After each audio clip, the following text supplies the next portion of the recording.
We're gonna get started. My name is Amy Wolf. I'm the programming coordinator here at the Osterville Village Library. Thank you so much for joining us today on a Thursday. Today we have a great program called Aging in Place, Comfortably and Safely. We all want to feel safe, supported, and comfortable as we grow older, especially if we choose to stay in our own homes. So we're happy that you've joined us today for a friendly discussion on aging in place. The talk will be led by the Clinical Director for Traditions Home Health Services, which is private home health care, and Clinical Home Health Specialist for CenterWell Home Health, which is skilled nursing and physical therapy. Correct? Yes. Together, we'll share helpful tips and local resources that can make living at home easier and safer for you or your loved one. And to do this program justice is Meredith Powell and Joanne Burbank. So nice. Perfect. Oh, okay. Do we want to be on the camera? I don't know. Why not?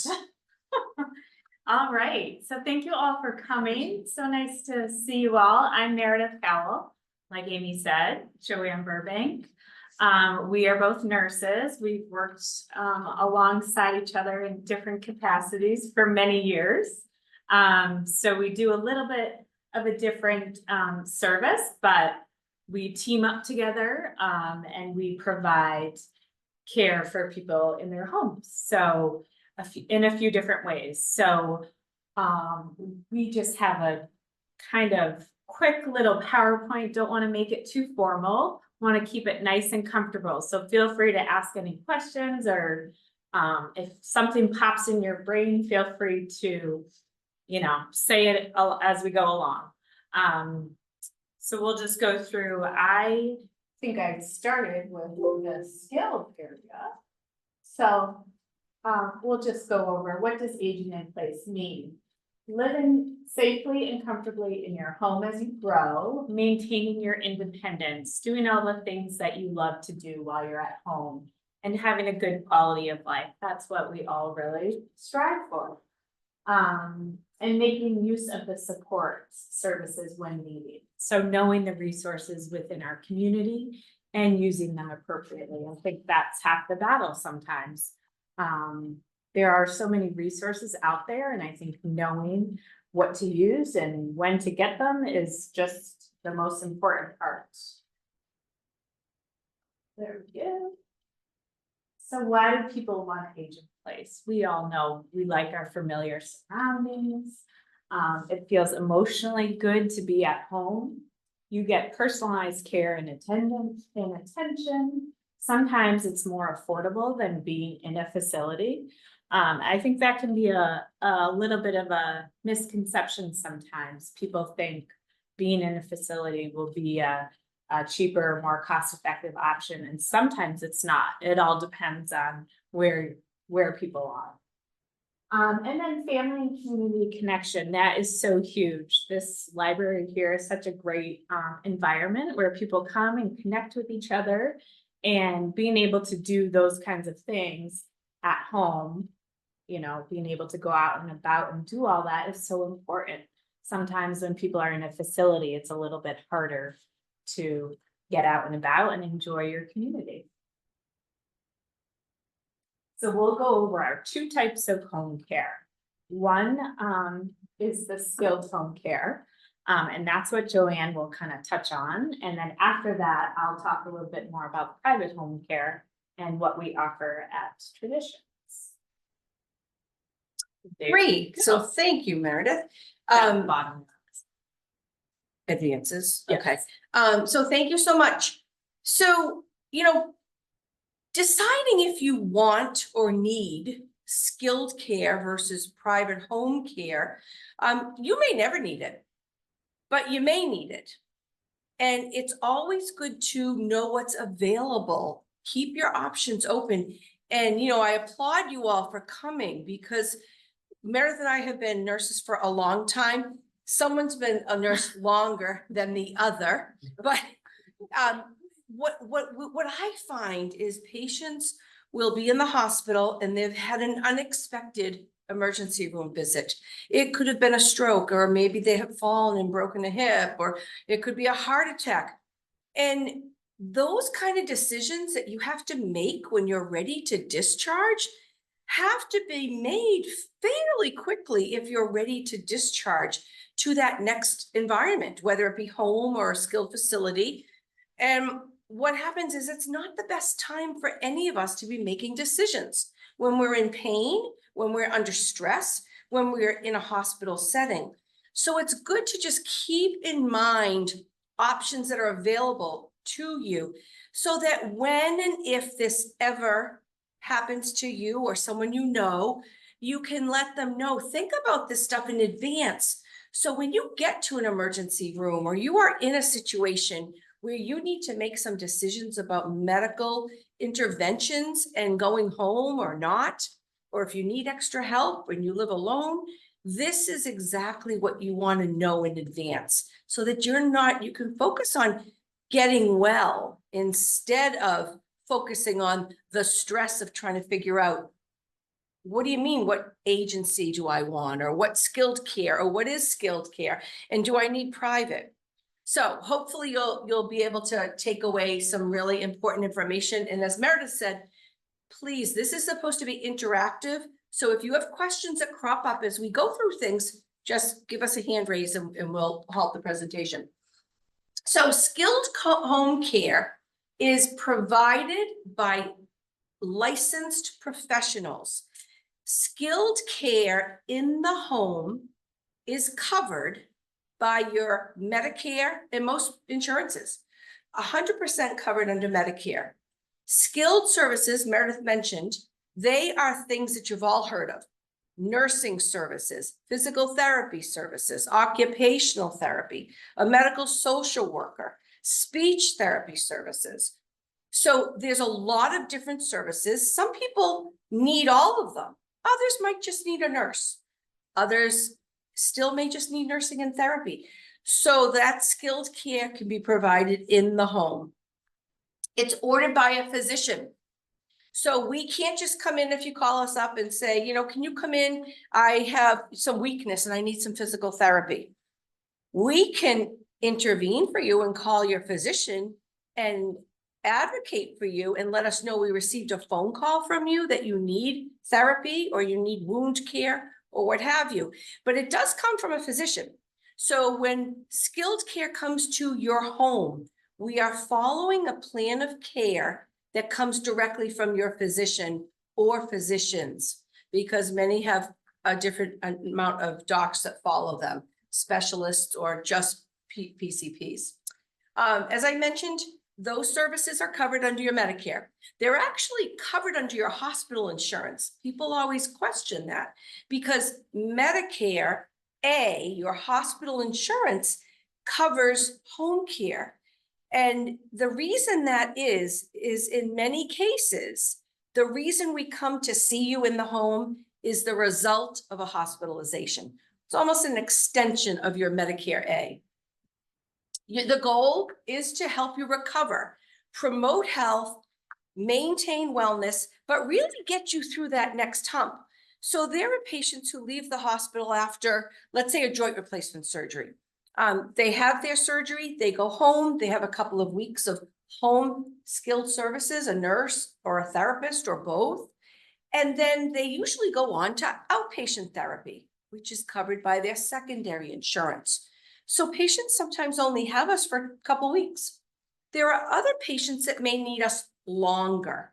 So there's some requirements, and we can go over those during the conversation about the other criteria that's necessary to have us come to the home. The services do include, we already mentioned those. So the three things that need to be present for you to have skilled care in your home: you need a doctor's order, mentioned that. You need to have a skill, you need a skill, a necessary skill need. You have to have that need.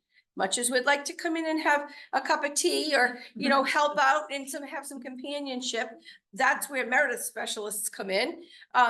but we come in to provide a specific service. So you have to have the need for physical therapy. You have to have the need for speech therapy or the need for a nurse.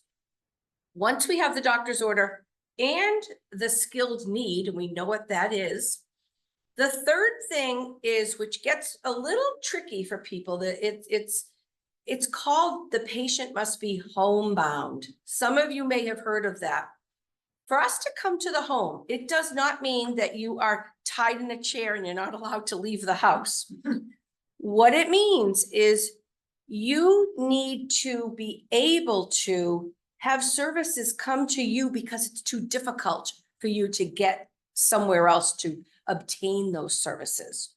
So think of someone I mentioned as an analogy or an example, orthopedic patients after a joint replacement surgery.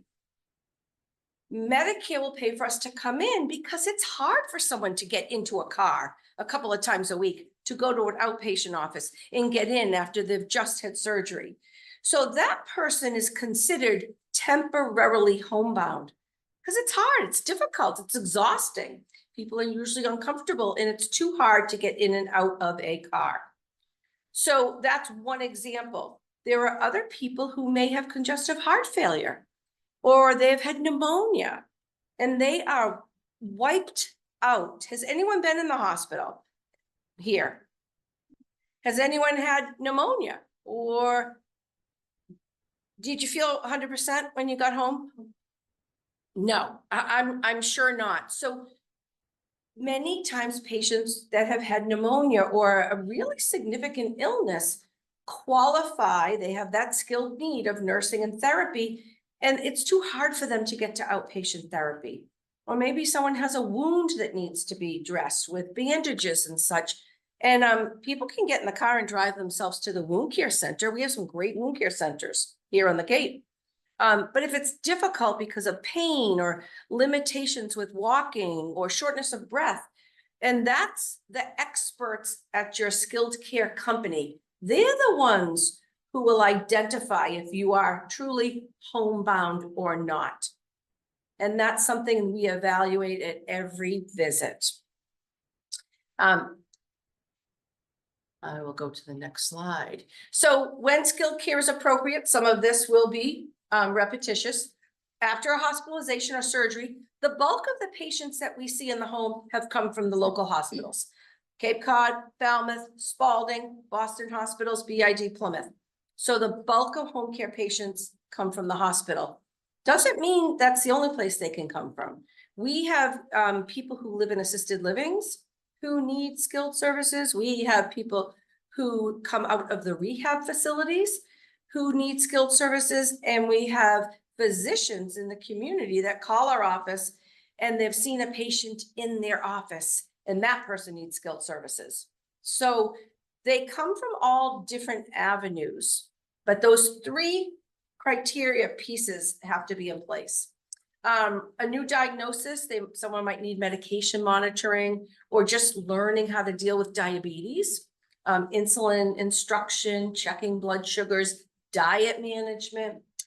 You might have wound care or IV therapy. Patients are discharging from the hospital now with very complex needs.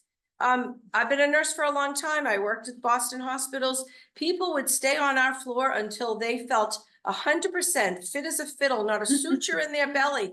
You know, they were in great shape. Of course, they went home and did well. Now patients are discharging sometimes the day of surgery. Many of the surgical procedures are considered outpatient surgeries. So people are going home and they can be much more complex and have a lot more need for the skilled care in additional care for someone with them at night or at times when we're not coming in. So it's really important that we talk about IV therapy. We have so many patients who go home with something called wound vacs. You know, it's a special type of wound treatment that's changed 3 times a week. They have PICC lines and they receive IV antibiotics. So there's quite a complexity to the people we see in the home now. Rehabilitation for mobility or balance, you might just have a balance dysfunction or some immobility issues. We can work with that and then manage chronic illnesses. We have a lot of chronic illnesses out there. Cancer, COPD, CHF, diabetes, kidney failure. So oftentimes people may need us to come in for a period of time to help manage those, or you might have an exacerbation or a worsening of a condition that we can come in and kind of get you back on track. Okay, benefits of skilled care. So the benefits are pretty obvious, I'm sure, to most of you. You probably don't even have to read that, but it is a free service under your Medicare. It's 100% covered. It's delivered under your physician's supervision. It's the physician who they are giving us our instructions. They are approving everything we come in and do. So we don't come in and do what we think we should do for you. It's what your goals are, and they have to align with your physician. And then we communicate with that physician regularly to make sure we're doing everything that he or she wants us to do for you at home. Promotes faster recovery at home. When patients are medically ready to go home, when given a choice, if they're stable to go home, people prefer to go home. Makes sense. You got your own bed, your own bathroom, and you don't have to, wonder what the next situation is going to be like. You know what you're going home to. So people prefer that if they're medically stable to do so. There's certainly people who may have to go on to a rehab setting, and that is okay. But some people choose to go home, and if we feel that home setting may be a little bit overwhelming for that individual, or maybe, our visits are skilled visits and they're scheduled. So we come according to what the need is. But what if that person lives alone and needs some extra help, or needs help getting up during the middle of the night? We don't do that. That's when I call Meredith and say, would you reach out to this family? I think they may benefit from the additional private services that you have to keep that individual safe and aging in place while that person's recovering. Mm-hmm. Reduces the risk of rehospitalizations. Hospitals are fined now when patients are discharged and they go back into the hospital. Hospitals do not expect people to come back, because when this is a kind of a silly analogy, but think about, we all have our cars and we have to take them to the shop, and you have regular maintenance, or you have to have tires replaced or what have you. When you bring that car home, do you expect to have to go back to the mechanic 24 hours later? No, of course not. Hope not. I mean, goodness. So think of that, and it is a kind of a funny analogy, but it's similar to the fact that if you have been in a clinical setting, an acute care hospital, and you go home, you should not be coming back to that facility within 24 hours or within a week or two, if you're getting the care you need. And sometimes with extra eyes on you in the home, that's what catches people and prevents them from going back to the hospital, because you have clinical eyes on those individuals. You have people in there making sure they address anything that pops up before it gets to the point where someone has to go back to the hospital. And it's goal oriented. It's patients' goals. I mean, skilled care comes in, and the 24-hour caregiver or traditions, people come in and, we don't put our goals on you. These are your goals. What is it you want to accomplish with us coming in? Okay, Miss Meredith, I'll let you do it. All right, thank you. That was good. Any questions so far? Comments? Nothing? That was good. Well, thank you. Sounded good to me. Yeah, please, if the questions crop up, do not, that's fine. We're good. We go with the flow, so. Yes. All right, so that was a great explanation of skilled care. So I'll talk a little bit about private home care. So our service is more of a non-medical service. I am a nurse and I oversee it. So I do intervene as necessary as a nurse with my clinical knowledge and but for the purpose of describing our care, it's considered non-medical. We accept private pay or long-term care insurance. If anybody has long-term care insurance, it's such a wonderful benefit. Not a lot of people may have it, you may or may not, but if people do have it, it's definitely something that you want to utilize and, you know, benefit from because it is such a great benefit to have. So we do provide flexible hours from hourly care to full-time live-in care. We actually, as Traditions, as a organization on the Cape, we specialize in the live-in caregiver program. And I'll go into more detail about that, I think, on the next few slides. But our private home care includes kind of all the things that skilled care does not. So personal care, any ADLs, activities of daily living. If people are at home and they need help showering, ambulating, getting dressed, helping with meals, going to the grocery store, all of that, transportation, which is huge, bringing to doctor's appointments, companionship, which is so important. If somebody lives alone and they really should not be left alone, having somebody there 24/7 in the home can be a godsend for some people. It can prevent falls. It can, you know, prevent admissions to the hospital, all of that. So our care kind of encompasses everything that needs to be done within the home for that client, for their personal care. So why choose private home care? If somebody is in need or wants one-on-one attention, having that one-on-one care in place at home is really, really a nice benefit to have.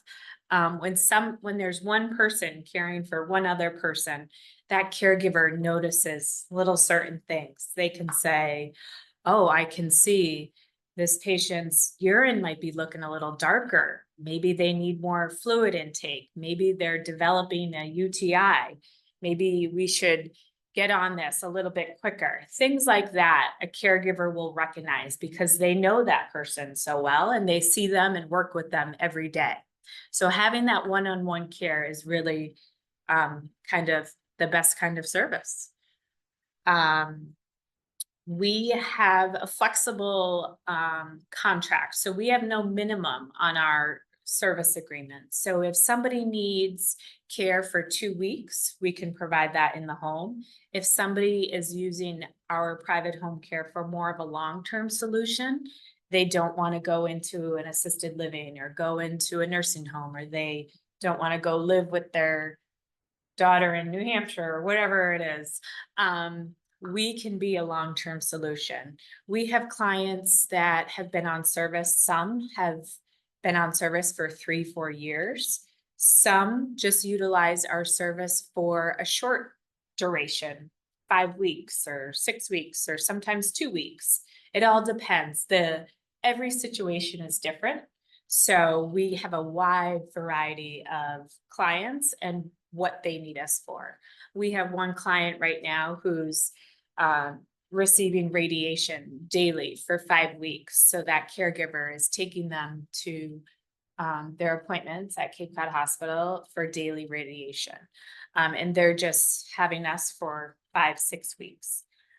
We have other clients who, like I said, have a long-term care policy, and that they're utilizing that to stay home and age in place, so that they've had a caregiver on year 3 or 4 now. So it all depends on what the scenario is.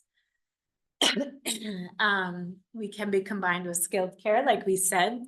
Joanne and I kind of team up sometimes and supplement each other's service.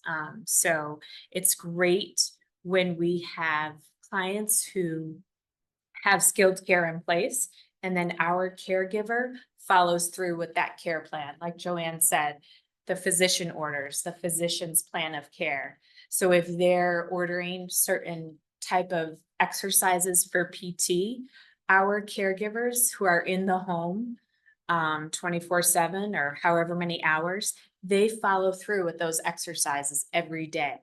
So it gives the client a great advantage in recovery because they're doing those exercises every day and they're able to recover quicker.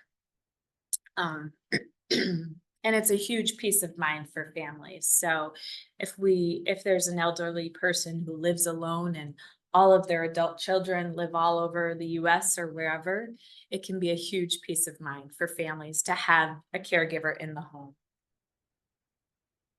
So I'll go into a little bit more detail on our live-in program, and that's what we at Tradition specialize in on the Cape. So what that entails is having one licensed certified nursing assistant in the home with the client. And the way we structure it is for a 15-hour day. So say, for example, 7 a.m. to 10 p.m. However, the benefit is the caregiver lives there, so they are available 24/7. So if the client needs to get up and use the bathroom at 2 a.m. and they just had surgery and they need assistance, the caregiver's there and they'll be able to assist them. So it's ideal for people who need support throughout the day and sometimes in the evening and at night too. Definitely, we have a lot of clients with mobility challenges, so they always need somebody to assist them in ambulating to the bathroom or wherever. And we also have many clients with dementia, Alzheimer's, just a little bit of memory loss. But, it's important to have somebody there to, make sure the oven's turned off or the candles blown out or whatever it is. So we do have a wide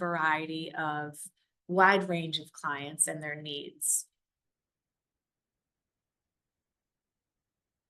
So like I said, the live-in caregiver program, the caregiver lives in the home. We do require that a separate bedroom is needed for the caregiver to stay in. And we oversee the program. So as a nurse, I kind of oversee the clinical aspect. And then we have a team in our office that handles all the logistics. So we support daily activities, companionship, and we really make sure that the client receives consistent care. And that's huge with having the same person living in the home. Sometimes, as you may know, people have received hourly care in the home, and it can sometimes feel like a revolving door. You don't know who you're going to get, many different caregivers throughout the week. That can create a little angst for some people and it's a little uneasy. When you have a consistent caregiver, it really creates continuity of care and reliability. And from that, the client's able to really do well, recover quicker, and be very well taken care of. So 24/7 peace of mind, continuity, like I mentioned, you build a strong relationship and you trust that person who's in your home and taking care of everything. And then the family gets to know them, or friends, so they're able to stop by. It can be a cost-effective solution to hourly care. Some people will think, oh, I'll have somebody come in for maybe 8 hours a day or whatever you need. When you cost it out, it's more cost-effective to have a live-in caregiver as opposed to someone coming in for 8 hours or so. So it's a good solution if you need somebody for many hours of the day. It can be ideal for people who live alone, or some people who are a couple and living together. So we do couples care as well. So it all depends what people need. How do we stand out? So I always do a complimentary in-home assessment. I go into people's homes. I looked at different safety features, and I can recommend things that people may need, whether it's side rails on the bed, or sometimes people use a chair alarm if somebody needs it, or little things here and there, shower head that comes out, whatever it makes your life easier and safer at home. I create a customized care plan for our caregivers, and then they're able to see it on our platform that we use called WellSky. And the caregiver is able to see all of the details of the plan of care. So they know, what kind of PT exercises are in place, or what Mr. Smith likes to eat for breakfast, or all of those little details. We have very experienced CNAs, which are great. Many are hospice certified, many are dementia certified. And as a live-in caregiver, that is their specialty. It's kind of like a calling for them. They really are invested in making sure everything runs smoothly within the home with their client. We have 24/7 on-call manager support. So our company is originally based out of Canton, Mass. We service all over Massachusetts. I am the person for the Cape area, so I cover the whole Cape and South Shore as well. But it's a family-owned company, so there's always somebody available 24/7, which is nice. When you call the number, you'll hear a live person. The caregiver does daily documentation, so they document in our platform called WellSky, and the documentation is excellent that they do. They write out exactly what the client ate, drank, what exercises they did, if they went to church that day, what kind of activities were happening. If they notice any little things that are off, that they may need to alert the nurse or the physician, things like that. And like I mentioned, we accept long-term care insurance, and our office processes that. So if somebody has a long-term care policy, a lot of people, which I have learned, it can be difficult sometimes to get reimbursement from the long-term care company. So our office processes all of that documentation and paperwork. I've just heard rumblings that it can be a bit of a pain in the butt sometimes. So that whole process is alleviated for the family and the clients, which is really nice. And like I mentioned, we collaborate with hospice teams and skilled teams to make sure the client is fully covered and everything's taken care of.